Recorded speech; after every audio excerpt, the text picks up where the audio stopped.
Assalamualaikum warahmatullahi wabarakatuh. Perkenalkan, nama saya Diki Mahendra.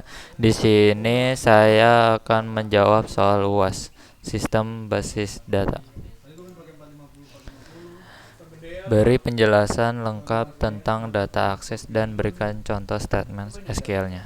Data akses merupakan akses data yang melibatkan otorisasi untuk mengakses repositori data yang berbeda. Data akses dapat membantu membedakan kemampuan administrator dan pengguna.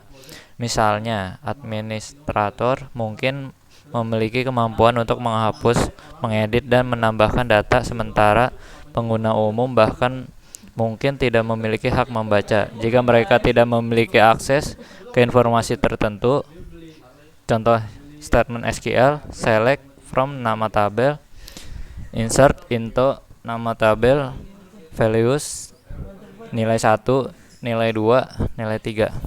Update nama tabel, set kolom 1 sama dengan nilai 1, kolom 2 sama dengan nilai 2, where kondisi. Delete from table name where condition. Pada batasan atau aturan dalam menspesifikasi hubungan generalisasi dan spesialisasi, terdapat istilah spesialisasi total dan spesialisasi sebagian. Jelaskan perbedaan dan berikan contohnya. Total Specialization Constraint. Constraint yang menerangkan bahwa setiap entity di dalam superclass harus merupakan anggota dari salah satu subclass. Terus Particle Specialization Constraint. Constraint yang menerangkan bahwa setiap entity di dalam superclass dapat merupakan anggota dari subclass yang didefinisikan. Spesialis total. Ilustrasi aturan spesialis total seperti gambar berikut. Dan spesialis sebagian sebagai gambar berikut. Lalu normalisasi. Soal yang selanjutnya, normalisasi adalah proses pengelompokan atribut-atribut dalam suatu realisasi sehingga membentuk struktur realization. Apabila belum normal akan terjadi anomali, antara lain insertion anomali, deletion anomali, dan update anomali. Beri penjelasan lengkap serta contoh anomali tersebut. Anomali penyisipan, yaitu error atau kesalahan yang terjadi akibat operasi menyisipkan tuple and record pada sebuah relasi. Anomali penghapusan, yaitu error atau kesalahan yang terjadi sebagai akibat operasi penghapusan terhadap tuple atau record dari sebuah relasi.